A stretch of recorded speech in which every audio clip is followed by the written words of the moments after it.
So let's begin in Matthew 26 with this story of Jesus being anointed. Remember, in John's gospel, Jesus is anointed before his triumphal entry by Mary at that feast with Martha and Lazarus.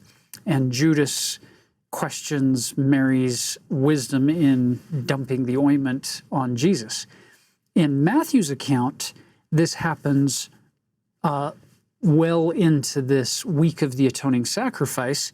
So then you see, after Jesus has rebuked the people who have made, in this story, the woman feel bad about anointing him, the very next story in Matthew and Mark's gospel connects back to Judas being the one rebuked in John's gospel. Look at verse 14.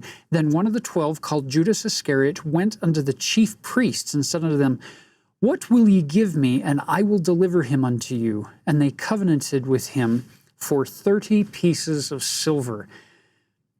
We talked in the Old Testament year about the 30 pieces of silver. Joseph was sold into Egypt for 20 pieces of silver, essentially the price of a slave. The far ancient culture, the ancient Sumerians from the ancient Middle East, they had a proverbial statement to identify something as worthless.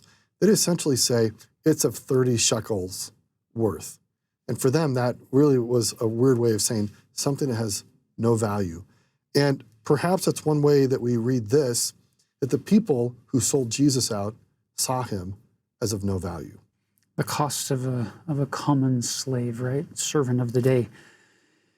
And so from that time, Judas sought opportunity to betray him.